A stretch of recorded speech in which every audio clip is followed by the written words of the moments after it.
What is up, everybody? Welcome to another episode of Dedicated to the Craft, a podcast brought to you by Ballast Brewing Company. I am Jeff Lozano, your host. And before we get into today's guests, a little brew housekeeping. What's new? Oktoberfest. The beers are still out there, people. Come in and enjoy a taste of Germany. If you can't, or if you miss it, don't worry. We have a nice seasonal favorite coming back at you sooner than later. Go to our website. We have free shipping on all merch orders for $75 and up through October. Just use the code DEADRINGER20 and you will get free shipping on that. We also have some cool skeletons that we're selling, which is kind of spooky and in time for your holiday in-house festivities. Today, me and Colby are talking to the marvelous and the rad Megan Stone. You might know her on Instagram as Is Beer a Carb? It was really cool talking to her. She is doing a lot of work for diversity and inclusivity for the craft scene all over the country, all over the planet for that matter. So it was nice getting to chat with her, and she's just awesome. She is a Jane of all trades, you could say.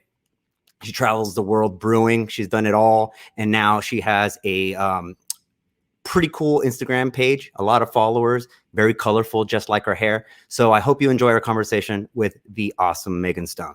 Megan Stone, Lord Chandler. Hello. Hi.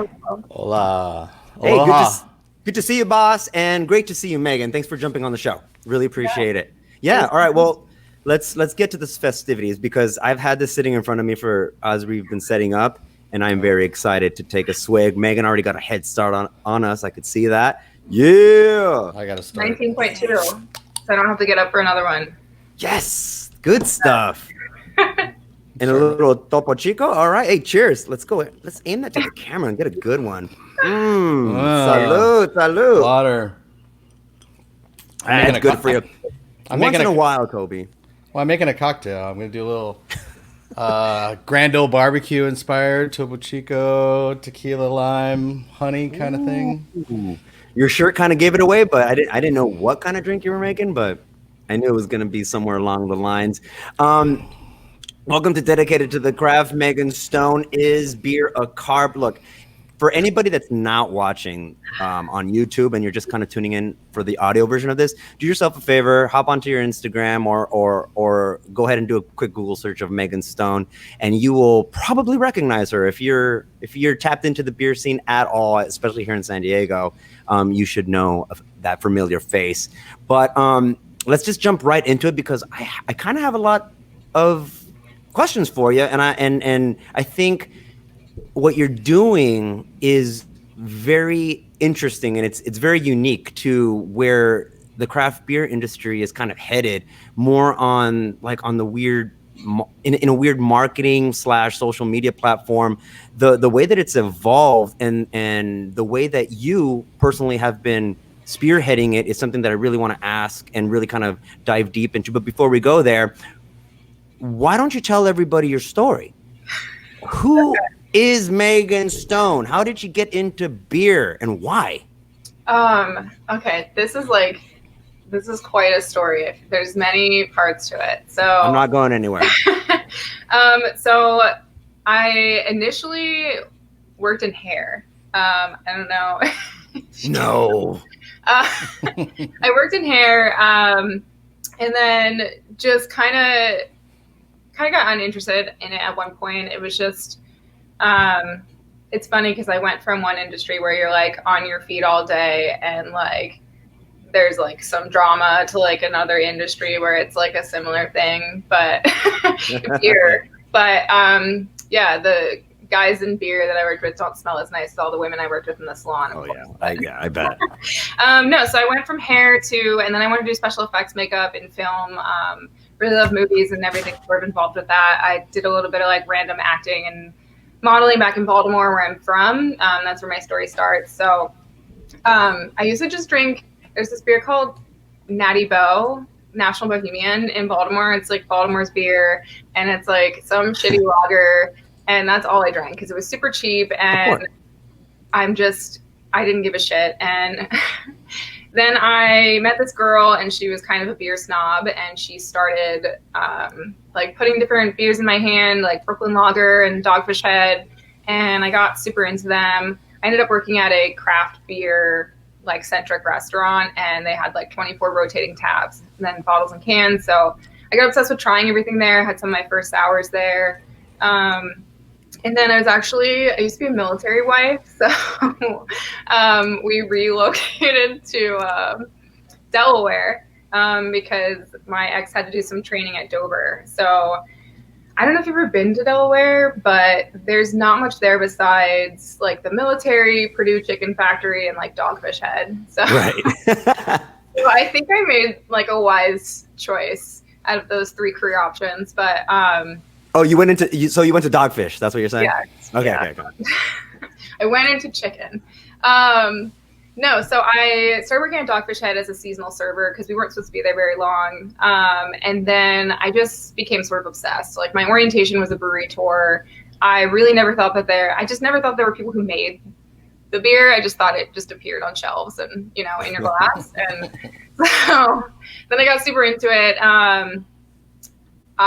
From then on, I was like, I want to be a brewer, like right after my Dogfish Head tour. And I met one of the tour guides named Kevin, and he let me join his brew team because they do like a competition amongst coworkers. And so you get to brew on like the original Dogfish Head like brewing system, which is rad. Babco Brew Magic. Yeah. So we brewed an Imperial Red, and it was called Hop Pockets. Because I wore like the most inappropriate clothing to brew in. I wore like these tiny shorts and like had all these hops and like the little hop vials in my pockets. It was just kind of like an inside joke. But yeah, now I know all about PPE. I still get made fun of them to this day, but it's fine. But we won our competition, like long story short. We came in second place by half a point, and which was pretty cool. So from there, I started learning how to homebrew with Kevin. And then got an internship at a local brewery called Miss Billion River. It's like a really tiny spot. Those guys are awesome. Love those guys so much. And unfortunately, like my ex got orders again, so we had to leave. And I left there and we moved to Temecula. And so I started working for Refuge Brewery, and I was there for about a year and a half. And I started washing kegs and canning like 8 hours a day, and then moved from that to the brew stand, like totally skipped cellaring.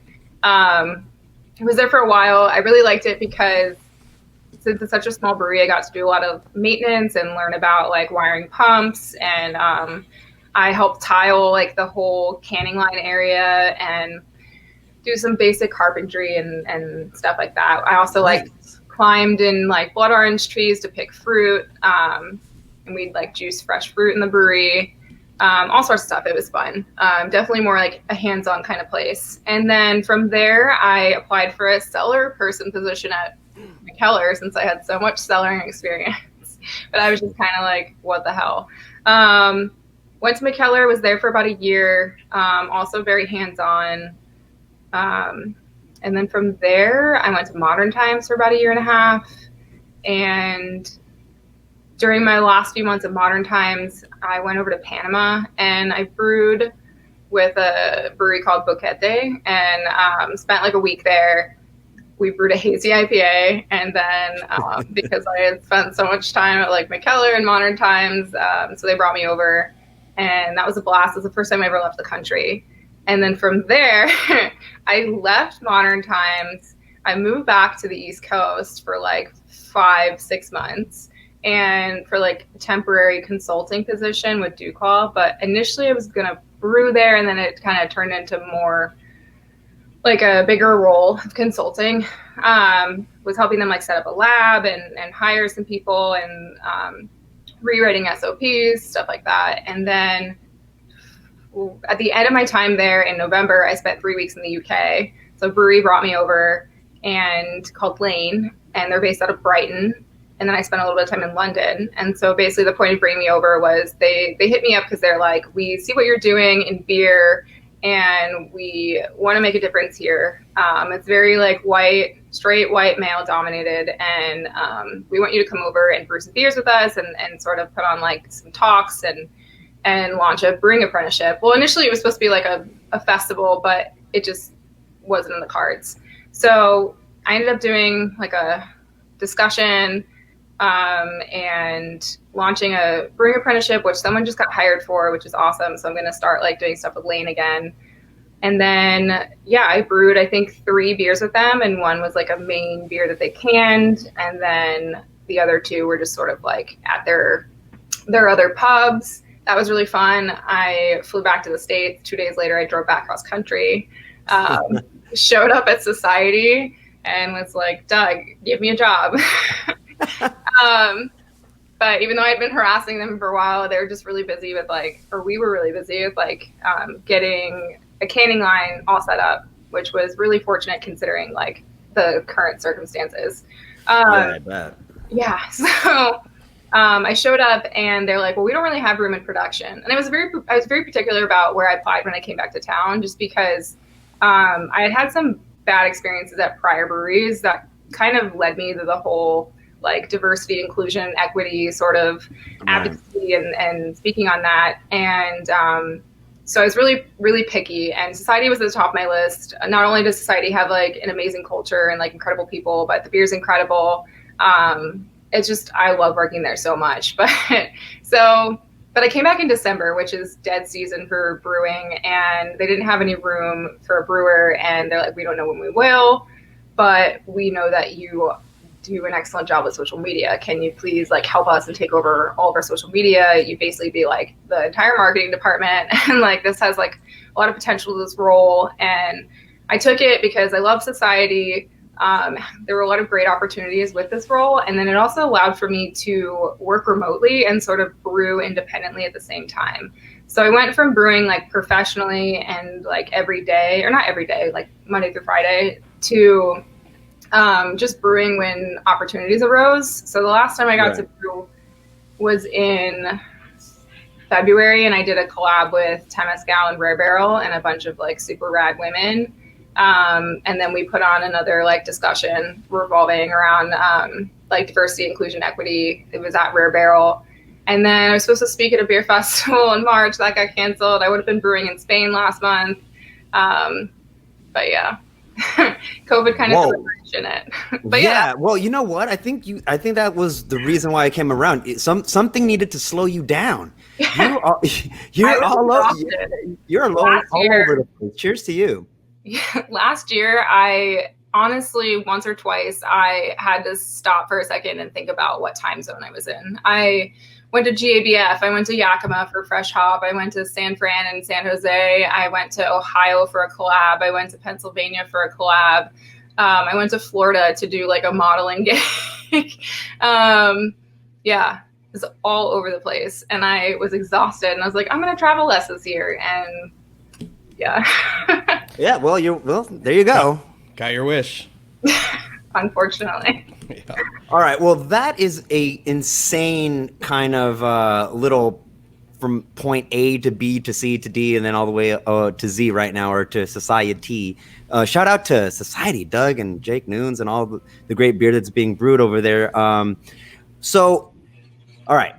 You get into this beer industry. You're coming out of the hair world. You're leaving one kind of vibe for another, and you jumped into brewing, and you kind of went all in, and then you kind of got back. You brought back a little bit when you started washing kegs and stuff like that. Was there any point where this whole brewing thing was like, whoa?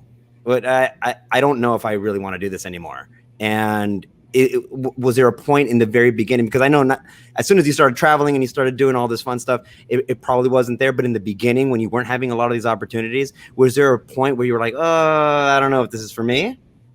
Yeah, I won't use any names because I don't want to speak badly about anyone. But there was a brewery I worked for where it just wasn't everyone there wasn't very inviting. And then I also was kind of just getting like my brewing muscles.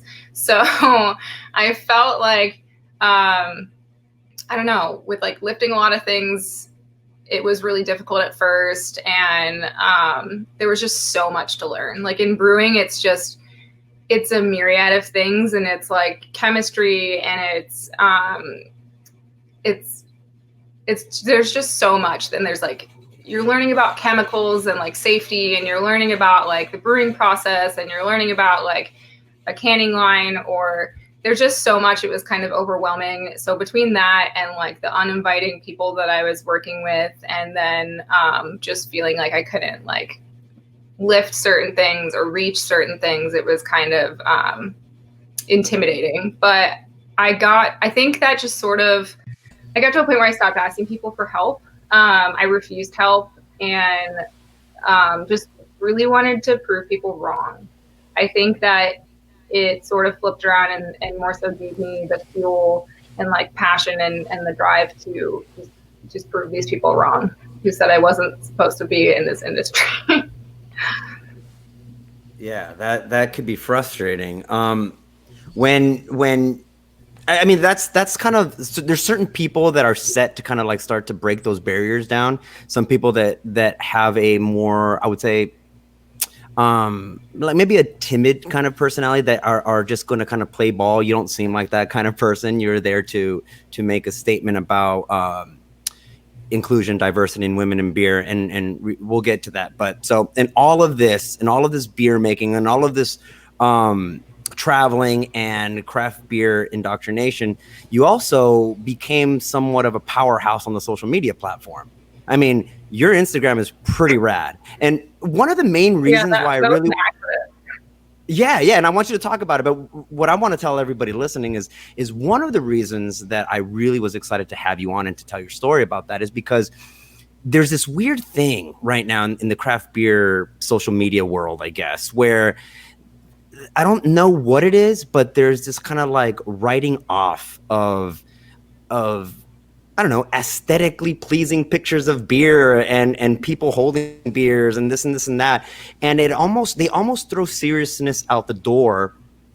Everybody creates their own story about whoever they're looking at. They're just scrolling through, and they're making up things about people that they're seeing. And for whatever reason they don't like it, then it undermines them. They take this position of, oh, well, look at them. All they got to do is just take a picture, and they get all this. Like, I don't know where it stems from. I don't know where it really comes from, but I'm sure that you've had that experience in the social media world. But you're a bona fide brewer. That's the thing. You actually do the work, and it's so funny to me because you take one little. You spend a little bit of time on your Instagram, and you're there. You're brewing. You're filling barrels. You're mashing out. Has it been frustrating to get some of that feedback from people that don't even know you and are criticizing your accolades? It is. It is frustrating, and I think I took it a lot more to heart at first. I don't necessarily care as much because I think those comments are coming from a place of like just ignorance or jealousy or feeling threatened. And I mean, if I sat there and listened to every comment that people made about me, like it would just, I don't know, it would really affect my mental health. And it did at one point. And now I just like started to tune it out. And yeah, I don't, yeah, I think it doesn't matter. I think it has to do with me being a woman and people sort of having these assumptions about like those, aesthetically pleasing photos. And it doesn't matter, like being a woman, it doesn't matter how many of like the best breweries I've worked at, like the best breweries in the countries that I've worked at, or like awards that I've won, or places I've traveled and brewed beers with, and it just doesn't matter because I'm a woman. I think that's part of it. All of my animals are going to make an appearance today. Oh, please bring them all in. The iguanas, the cats. This is Scout. But yeah, so I really think that's what it has to do with. And I think that because if you take a look at some of the other Instagrams where, I mean, there's a lot of guys who just take pictures of like the same glass of beer in the same can on their counter a million times over. And I see some of those photos and like some of them have like dirty glassware, or some of them are like drinking super old beer, like because it's been a beer that like I brewed, like, and I'm like, wow, we brewed that like a year ago, or I don't know. Or I see them say like, I mean, everybody's like taste and like review of beer is like to a point, like I guess it's like however you want to like describe it, but there are times when I'm like, no, that's wrong. Or like the way that people describe things, and it's like, why isn't anybody like talking crap about them? Like it's always about like me or some of my other friends, and it doesn't, like, a lot of them work in beer too. Like my friend Alyssa is like a head brewer at a brewery, and my friend Melissa like was working in marketing for a brewery, and you don't really necessarily have to work at a brewery to have like credibility to. I mean, I was judging the San Diego International Beer Festival like a few weekends ago, and there were like people there who were homebrewers judging things, and it's like, why are you just allowing random homebrewers in, and then these girls who brew beer like professionally and work at like respected breweries, and you're just gonna like talk crap on them? So I don't know. I think that I don't really know why they focus so much on us. There's a lot of guys on Instagram too have started posting like really revealing photos, and like no one says anything to them. But like, God forbid, like you can see my shoulders, or I don't know, I'm wearing like a V-neck shirt, and just like any credibility that I have goes right out the window. Yeah, Kobe, you've been in the game for a long time, man. And although we're seeing, or at least in my opinion, we're seeing a lot more diversity inside of the craft beer sector, at least in San Diego, because I work in a bubble. I mean, I'm in the San Diego scene. I'm not necessarily in the beer scene all across the country. Megan and yourself have a lot more experience outside of this little bubble. And what do you think about women and their representation in the craft beer sector? It's something that you always notice, but I see it more kind of as it's always been a percentage that always needed to increase. We've always had pretty diverse hiring at Ballast Point, all the way back to when I was working there. We always had a few girls working. We always had girls coming through the brewery, over the years. And the problem was just the percentage. There just wasn't enough that were around, to want to take the positions. And it's been so fun to see all the group startup that I think has really helped, whether it's Pink Boots or, all the breast cancer awareness that's gone around, and women's brewing days, and all that stuff, bringing attention to what's going on. And then eventually, just the experience, the more women are in the brewing industry, the more experienced they are, the more they're going to inspire other women to get into it as well, I think. Yeah, and it's this weird thing, because you have a lot of armchair brewers, I guess you can call them, where they're just sitting around and swiping left and swiping right and liking this and leaving a nasty comment here. And the way that I see it is, anybody, whether it's Megan, whether it's anybody posting a picture of a beautiful, aesthetically pleasing beer on the beach, or whether it's a guy pouring a beer into a dirty glass. Look, what you're really doing is you're bringing attention to what craft beer is, and craft beer is cool. Craft beer is for everybody. So whether you have somebody that needs a little bit more information on how to, make a glass beer clean or not, I think it's all towards the positive direction. I don't get the hate. I don't get the negative criticism. I'm just like, this is something that our industry needed. Like, Megan, your Instagram looks rad. Like, I scroll down that, and it's like all these awesome colors, and your hair's always a different color, and you're drinking awesome beers, and you talk about beer, and about beer, and you're educating people about beer. But all people, or some people, not everybody, all they can seem to focus on is that, oh, look, there's another woman holding a beer can. I'm just like, is that really what it is? I don't think that's what it is. I think it's all these beers that are being showcased and highlighted on a social media platform, and Instagram and things like that. They're made to be aesthetic. I think it's jealousy too. Yeah. Again, I mentioned before, I think the pictures are so good that they're just jealous that they didn't get to take something like that. I'm jealous. Or I'm just like, how'd you get that stage angle? something like that, or that they're not as dramatic. You know what I mean? In their post.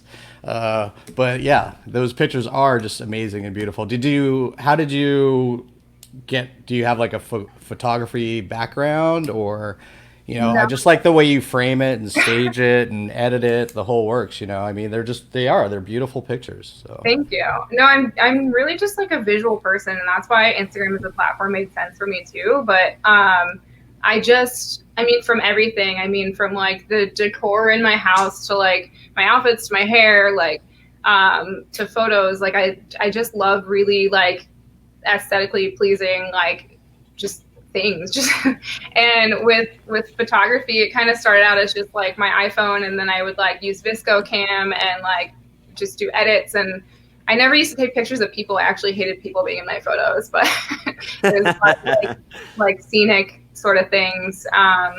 But yeah, so I kind of started with that. And I mean, if you scroll all the way back, and like I have 2 Instagrams, so I have like a more personal one. And if you scroll all the way back in that, like the pictures aren't that great, but you kind of learn the more you do something. And I actually only got like a professional camera last year, and that's because my account got to a point where I started having like partnerships, and I was like, well, if someone's gonna like pay me to promote things, or I'm going to provide them with photos, and I want them to be nice photos. And I also have always wanted a camera. I've always been interested in photography, but no, I just have always sort of had like an eye for it. And I have to, it's hard because I don't have like, a lot of those pictures were taken by friends or like my ex-girlfriend. And I started learning how to, I have a really good way to like teach people how to take the photo that I want. So I'll take the photo, I'll put them in it where I'm going to be, and then I take the photo how I want it framed, and I give it to them and show them like exactly how. That's a great idea. So I have all these really great photos of tons of friends, and they're not smiling or anything. They're just like standing there awkwardly. Like, that should be a whole different account. Please start that. It really should. For my friends' birthdays, sometimes I'll like post their photo and my photo in the stories and like embarrass them. I have one of my friend Brendan, like I took a picture in Nashville on this like really cool bed at this hotel I stayed at, and I had like my ukulele and like some beers and everything. So he's just like laying casually on the bed with like, yeah, I don't know. I just figured it out, and now it's sort of worked to my advantage, because now it's like, I don't know. When I do social media for society, like I'm the only person. So I take all of the photos that are on their social media, write all the captions, like everything. So do you call yourself an artist? I feel like I'm not skilled enough to use that title, but I feel like there are much more deserving people for that. I see somebody that does hair, that is in the brewing business as a brewer, takes photography. I will call you an artist. Well, yeah, as will I. Hey, and you know what? You have like 33,000 followers on Instagram, and it sounds weird to say it. Like I cringe in like that terminology, like that influencer kind of terminology. I know that it rubs you the wrong way. It rubs me the wrong way too. It's like what you're really doing is you're kind of showcasing a talent of yours, and your talent is how to make things look really good. And on top of that, you're using your platform, which I think is the coolest thing about what you do. You're not only using your platform to showcase rad beer and open up people's minds to different kinds of craft beer, but you're also using it with the following that you have to promote diversity, inclusion. And you don't see a lot of people using their platform for that in the beer in the beer sector. The way that she's kind of captured the beer artwork and then kind of curated her background, and then I don't know if you dye your hair, Megan, to match it. It all takes a lot of thought and planning, and I think it's super rad. But back to the drive to promote, equality in the craft beer workplace. Sure, and I'll let you in on a little secret before I dive into that. So, initially, I thought that I had to take all my pictures right after I got my hair done, so it was vibrant and like not faded and looked great. And then I learned how to fix my hair in editing programs, and there have been a couple pictures where my hair's not even actually that color, but well, you got a filter for everything now. Yeah, it's all to, I don't know. I'm very particular about like every aspect of my photo. I've even like photoshopped in like shoelaces and like weird things. But yeah, so well, you know what's there was one picture where your hair was like this light blue and you were holding something light blue, or I remember like noticing that, and that's funny that you said that. I was just like, man, how does she like find something that matches her hair exactly those colors? You know, sometimes it's just coincidental, but it's only been like a couple times I've colored my hair differently than it is. But I usually just brighten up it, like use the saturation tool and brighten it back up. But yeah. you're gonna have to teach me all of that. But before we go there, you know what? Just because I don't want to lose this. Yeah. One of the interesting parts about this whole thing is that even amongst all the critics and all the criticism that you get for your page or what you do or why you get so many followers for what you do, the beer making is aesthetic. Like I don't know where that got forgotten. It's us as brewers and everybody in the industry. It is very much part of the product, is the visual component of the product, whether it's the head retention, whether it's the clarity of the beer, whether it's the uniformity in the haze. The fact of the matter is that once you start paying attention to the way things look and trying to make them look nice, you're in the business of beer. It's not what you're doing is not disassociated with what brewers are doing, what anybody in the industry is doing. It's about making it taste good, smell good, but also look good, right? Yeah, I would argue though that a lot of breweries, especially smaller ones, are not the most like aesthetically like pleasing environments, and it's something that I've learned as my Instagram has grown, and also as like I have started doing social media for society, is like, where am I going to take this photo? And most of the photos that I take are like, I go to Balboa Park, or I've snuck a beer into the zoo. It's been a can filled with water. It's just like seamed so I can like take photos. But I think in photos like constantly. So yeah, and then I sort of like log them in my brain where I'll go back to. But no, there's definitely certain aspects that are like photogenic, like playing with barrels, or like fresh hop season, and there's definitely lots of opportunities for photos, but it is really hard with like all the piping and wiring and like just ugly stuff. Yeah. You could say it, ugly stuff. And horrible brewery lighting. Horrible lighting. One of the things I've always learned over the years is that the eye is the first to taste. So whether you're looking at that picture, you're looking at that beer in front of you, whether you're walking up to a table at a beer festival, the aesthetics of it, all of those things kind of almost give you a little bit of a pregame on what you think the beer is going to taste like, before you even get to smelling it. So yeah, visuals part of it is amazingly important. Oh, for sure. Sure. And not, I guess not everything about a beautiful beer is beautiful, right? In your experience, and what we're going to talk about a little bit is that sometimes the industry is not very pretty, right? The way that you were treated in some spots, and your whole motivating force behind promotion of diversity and inclusiveness inside of the craft beer industry, that wasn't pretty. So talk to us a little bit about that. Yeah, I think it was just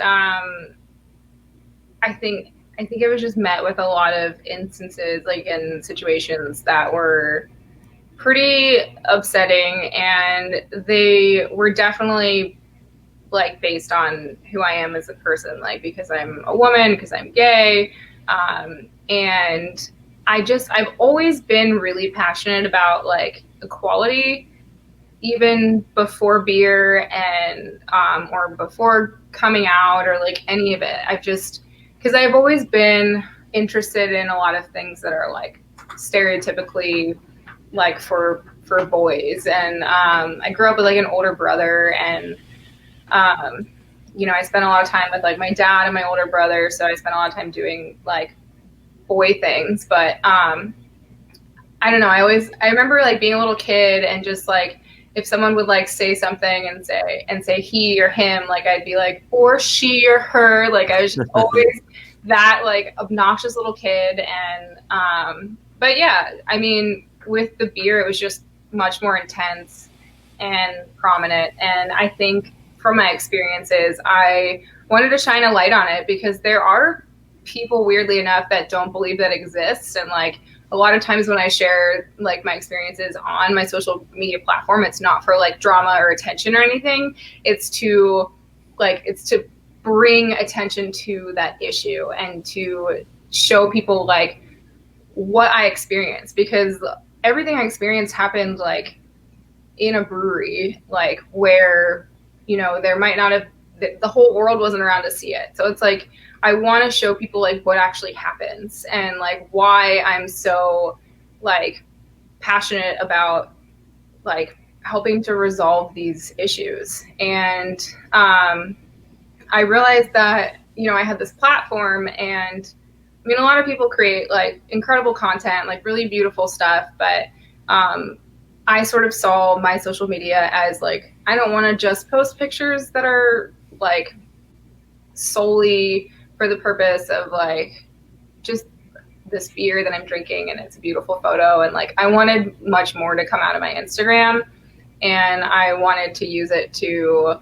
you know, shine a light on like important topics and like encourage discussion around it. And I wanted to encourage more people that weren't like a typical straight white man to like get into beer, and show them that like, I don't know, that that they can do it too, and they can I don't know, they can do whatever they want to do in the industry. And so I don't know, I think that's like what my platform turned into. Initially it was just a lot of like brewing photos. If you scroll all the way back, it's just like me playing with fruit and barrels and brewing, and now it's like kind of evolved into much more. But I think I just didn't want other people to have the same experiences that I did. And it's just really frustrating to me when other people or myself like aren't treated fairly or equally. And I think everyone deserves like a place at the table. And I think diversity ultimately contributes to like better ideas. And I know that personally, like, I think I work great alone, but I think I work even better like in a group, because everyone has some like valuable input. And I think that's true in beer and any industry, really.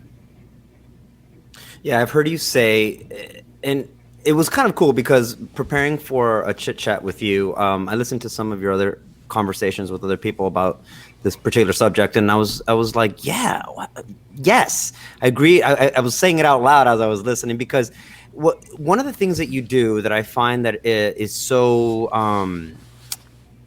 that it's nice, I guess, is that you understand that there's a lot of social stigmas and social, whether they're right or they're wrong, this social quote unquote norms that just were never challenged inside of the industry. And you've said it, and I agree with you that some of this stuff is not even anything that they believe. It's this bravado thing. It's this more of this this way of acting around your coworkers or your buddies, and they don't even know it. They don't even see it. And you've been very graceful in your observation of that, where you go like, it's wrong, but they don't even know it. So I'm going to try to make sure that they know it. Right? Is that a fair assessment?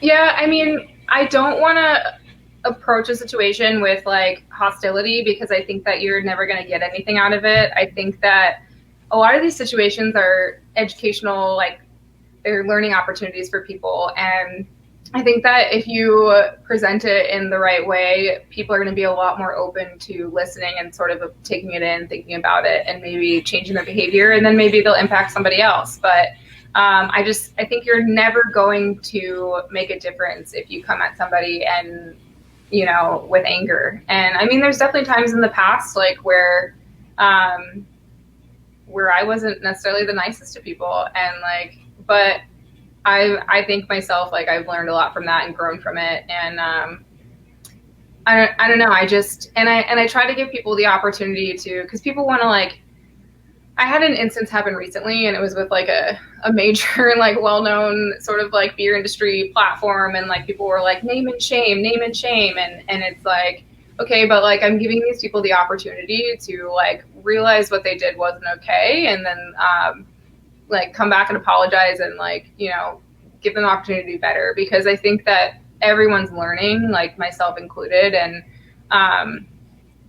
yeah, I just I just think it's important to give people that opportunity to realize that, because like things were really different even like 10 years ago, 20 years ago, and there's a lot of things that like we say that we don't even realize are, I don't know, I want to give an example, but like, I don't know how appropriate it is, but like when you say someone has like a lot of guts, right, instead of saying you have a lot of guts, like someone says, oh, I can't, like they're like really ballsy or something, but it's like, oh yeah yeah, sure. and it's like, it's just, that's like even like a really small sort of example, but just like things like that we've just kind of like grown up with saying that are totally normal, but you're basically saying that like, oh, like that's something that a man would do, that's something that, Right.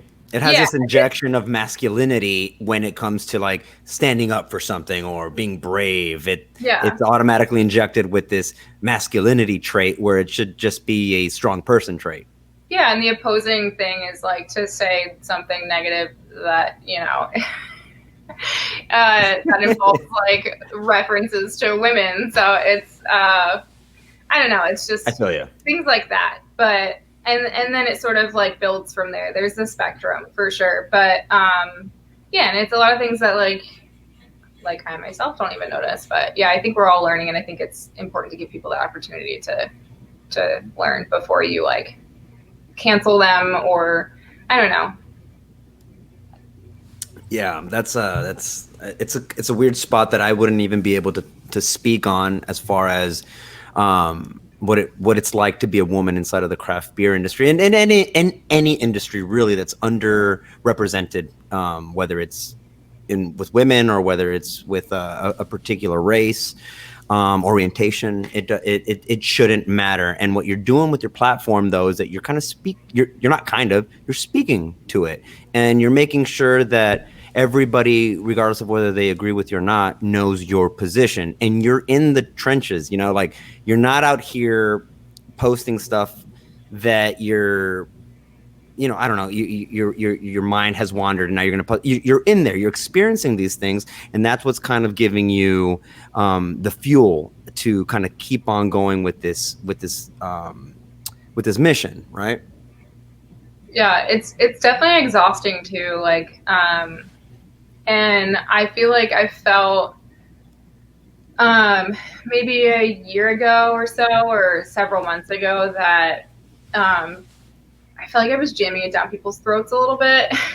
I feel like people are much more inclined to listen, like given like the past, like recent events, which is like kind of shitty and kind of nice. Like it sucks that it like, you know, took certain things for the world or the beer industry to get to that point, but it's nice that at least I guess it's finally happening. So and I hope that people hold like businesses and people sort of accountable for those things, that it's not just like a performative situation where they're just trying to be like, oh yeah, we're diverse, like we care about women and Black people and trans people, and but I hope it's something that continues to like have a fire under it.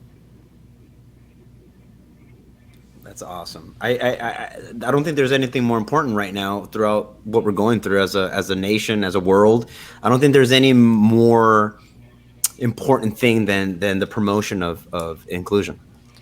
Well, what's your advice for, let's say, just a brewery going forward for the next 10 years? How do they keep things relevant? How do they continue to have this as a forefront, you know, not only within the team, but also projected out into the public? Yeah, I mean, I think talking to people is really important. I think having like check-ins with your team and just kind of being like, okay, how can we do better? How can we do more? What can we be involved in? And sort of brainstorming ideas. But also, like, if you don't have people in your like group that represent, different like other groups, then maybe you should consider like reaching out to outside. Just just get advice from like a professional on the outside of what you can do. And I mean, there's a lot of really great ideas that people don't even think of, like in terms of like hiring. It's like everyone does the same thing in the beer industry. Like, where's the first place that you're going to post a job listing? It's Pro Brewer or it's Brewbound. And it's like, okay, well, you're speaking to the same people. So why don't you try like reaching out to colleges in different areas and, with job postings and or maybe creating like a like an apprenticeship program, sort of like what I did in the UK, where you need the help. You bring someone on board and you pay them because that's what's fair and because they're working for you, and like a working apprenticeship, so they learn on the job. And but they also you're bringing somebody in who may not have thought of like beer as a career, and you're giving them an opportunity where like maybe they weren't able to go to school or something, but you're able to teach them on the job and offer them that experience, and they're able to offer you like, work and passion. And I don't know, I just think just like keep having discussions and keep educating yourself, and like using outside resources, because if you're going to continue to like use everything that you have internally, then you're just going to kind of keep going in the same cycle. And if you continue to do the same things that you've always done, then it's just you're never going to expand and reach other people. I mean, it could be as simple as like reaching out to other food trucks, like different kinds of like with different kinds of backgrounds and people, and or inviting people to have like their meetings at your brewery if you have the space and the availability, or reaching out and having people come do events at your brewery that are different than the same thing that you always have at your brewery, using artists that paint a mural for your brewery, that yeah, right. There's all these small things that you can do. And I think it's just continuing to like challenge yourself and educate yourself and how you can do better. I don't know if a lot of people realize how many levels there are to a brewery. Sometimes brewery gets clumped in all together and might be a little bit scary for somebody trying to get into it. With all the jobs that you've had, can you just like briefly describe kind of those layers from front house to, to cellar to brewer to, and kind of what each job takes a little bit, just briefly? Because I think that's also what, like I said, a lot of people just don't realize there are so many different jobs at a brewery that are available, you know what I mean? And, right. And what they have in their mind, what the pictures that they've seen or whatever, it can be all over the board a little bit. And what was your favorite level? What was your favorite part of the whole diverse kind of leveling of the whole brewery scene? For sure it was brewing. But like brewing at a smaller brewery, not one where I'm just kind of like pumping out the same stuff. One where like I sort of was able to have input and get my hands dirty and play with barrels or go pick fruit. Because I'm a creative person. I like to work with my hands. I like to problem solve. But yeah, so I've been a few different things. There's way more roles than even what I've experienced, but I've done a little bit of everything from like, beer tending, which they all have their pros and cons too. Like beer tending's great because I got to meet a lot of people. And you make pretty good money with like tips, and there's not like a ton of like labor behind it. But interacting with people can definitely be challenging at times, or it can be really rewarding. But that's definitely a good way to get your foot in the door and learn about beer, is to beer tend. And then like packaging, honestly, I have to give so much credit to people who work in packaging and stay in packaging because it's so like repetitive. For sure. Yeah, it like ruined my back always hurt and my wrists always hurt from like, putting those 4-packs on. And yeah, and as like a short like woman, it's like none of the tables were like at the appropriate height, so it just was like really strenuous on my body. But yeah, and there's so many issues that happen in packaging all the time that are just like, I don't know, but it's also like I've found that like packaging is kind of like its own little misfit crew where it's just like this mixture of people and they all get along and like listen to all this like music that's all over the map, and they're just interesting people and hard workers for sure. Cellar people have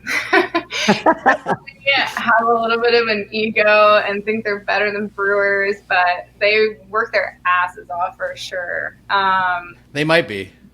Yeah, I know. We've done both, Colby. I think so. Sure. I mean, as far as like issues and stuff, I mean, if you mess something up on the brew stand, it's generally pretty fixable. But if you mess something up in the cellar, like you're kind of screwed. But yeah, those people are just like crazy multitaskers and are just like the amount of work that the cellar people do as well is pretty wild. So I have a lot of respect for them as well. But cellar's really cool because you're always kind of doing different things, like whether it's doing like a transfer or a fruiting or like even just cleaning. It's all sorts of things, which is fun if you need to like be stimulated and constantly challenged. I think it's a great role for someone. And brewing, and it really depends with brewing because sometimes like you're a brewer / cellar person, which is like how I was at McKellar. So it's like my day was pretty different. And then sometimes you're just kind of on the brew deck, just babysitting. So it really depends on the brewery. It's so different at all different places. And but yeah, I liked wearing many hats, like being at smaller breweries. But ideally, it'd be like a smaller brewery with money. So that like if there was a major problem, then it was like, okay, we can call someone in. Or I think that's called a hobby. That's not really a business at that point, I don't think. But yeah, I don't know. And then the marketing side, like social media side is totally different. It's weird. Like it's weird going in and just wearing like a t-shirt and jeans and like Vans instead of like Carhartts and like safety glasses and my knife and like steel toe boots and everything and expecting to get drenched in something that day. Like marketing is like, they make fun of me at work because society is like growing a lot, and the place where our offices were is now like where they store all these cans. So like I don't have a desk anymore, and I like sit on this couch in my boss's office, and I sit in like the weirdest. I'm just like my legs like right up the computer. So it's very different. Or I don't even go in because I take my camera and I take like a whole bunch of bags full of like merch and beer and whatever, and I'll go on a hike or I'll go to the beach or I'll go to Balboa Park, and I like so it's very different. And then I don't know, like when I worked at Modern Times, we had like a lawyer on staff, and there's accountants, so it's like, I mean, you can go into industries, or not industries, like you can go into like a field and like you can be an accountant and then end up working for a brewery at some point, like have this sort of like, I don't know. There's all sorts of jobs, and you don't need to have like some crazy background in beer to. That's another thing, right? That's another thing that, because what we're really talking about here is how do we communicate to people that it's not about knowing amylases. You don't have to check yourself at the door because you don't understand what a mash temp is. There's so many different things that you can do, and it doesn't require schooling. Like that's the it does and it doesn't, right? Depending on where you're trying to go and what you're trying to be. I'm a strong proponent of what we both have done, which is the three of us have done, which is start from the bottom and learn as much as you can hands-on, because there's no textbook, there's no how to brew. I don't care how many times you read how to brew. It's not going to teach you how to flick a tri-clamp. It's not going to teach you how to run from one fermenter to the other, or to the brew house to the mill, or back and forth. So one of the things that has in recent that recently has been kind of this thing that's been clouding everybody's judgment about whether to get into the industry or not as a beer maker, is that you need some sort of formal education. With UC Davis and the USD program and stuff like that, people are like, oh, okay, this is it, I missed it, I have to go to school to be a good brewer. But that's not the case, right? No, and I have no professional educational experience. Like, I have no formal training. Like, I learned everything on the job. That's just how I am too, though. I prefer to like do things hands-on. Was never very very good at school, but yeah, and I think I try to like project that through my Instagram too, and I've made blog posts too, that because I think I got asked so many times, like, how'd you get into beer? How do I get into beer? What did you do? What should I read? Like, where do I start? And so because I got asked that question maybe once or twice weekly, I just wrote a blog post, and now I'm just like, here's this link. Like, I've written it all down for you. And it's a very, I don't know, I write kind of like sarcastically, but it's so it's an interesting blog post, but it starts out like, do you love being poor? Like, do you have roommates into your 40s? No. Beer's great, and you can make money in beer, but oh, for sure. But you gotta understand that your wallet's not exploding. I don't want to give someone unrealistic expectations. Like, when I was interested in brewing, people were like, it's a lot of cleaning, and I was like, I don't care. And it's like, I wish people kind of would have given me like the real deal, like what I should have expected, because it was just, I don't know. But yeah, I think that like, as far as letting people know you don't need those things, it's like, if it's in a job posting, then like just say that. Or in terms of like marketing, you should just make your brewery feel very like welcoming and inviting for people of all ranges of like beer knowledge. And I think it's something that you can project through different departments, like like marketing, and that's something I try to do with Society's Instagram. Is I try to like, there's like little low-key ways that I try to let everyone know that like everyone's welcome, and try not to be pretentious. And so I think it's, and seriously, like, if I'm gonna apply for a job somewhere, like, I'm gonna check out your Instagram, check out your website, I'm gonna go into your brewery, I'm gonna talk with your beer tenders, like, I'm gonna like sort of investigate a bit. So it's like, I need to feel comfortable, I need your brewery to feel approachable, like, as someone who might not have a lot of beer knowledge. So like, maybe your beer tenders, like, being super welcoming and not have like an attitude, or like make people feel dumb. And then the marketing aspect, like social media or your website being very user friendly or like informative, and then your job postings just being very like the same thing. I think like having it on different levels is important to make people feel more comfortable. And right. Well, Megan, we're actually going to have to start wrapping this up, but with what you just said, you're the perfect spokeswoman. You're the perfect spokeswoman to try to bring in people into the industry. You are in the unrepresented demographic, and you're doing it. And you're not only doing it, you're doing it extremely well. And you are shouting from the top of the hills that look, this is possible for everybody, not just for women, not just for gay women, not just for black people, not just for Mexicans, this is available to everybody. And I'm here to be an example of that. And people like you are popping up all over the place. And it's become this really beautiful thing to watch blossom. And sometimes, I guess in this day and age, where you kind of like start is with like, hey, attention over here. Hey, here is a cool page or page to follow or blog to read, because once we get your attention and you start paying attention, we can start telling you how feasible it actually is to pursue your passions. And so I think without making it too heavy, you got a lot on your shoulders and you're carrying a lot of weight in the industry, but you're doing something that I think is beyond words important for craft beer, and not only craft beer. What that is, that will seep into the fabrics of other industries. That kind of philosophy, that ambition, those missions and stuff like that. So you're doing something that's really, really important, and I just want everybody to know that that's the case.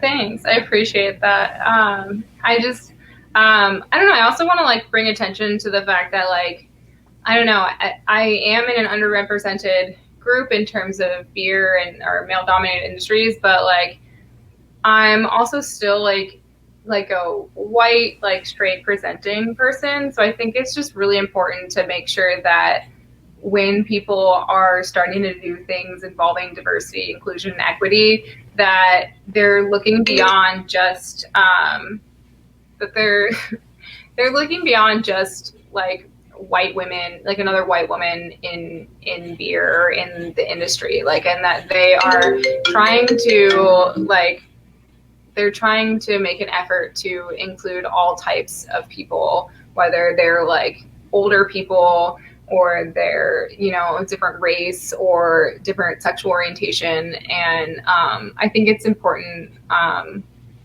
don't know.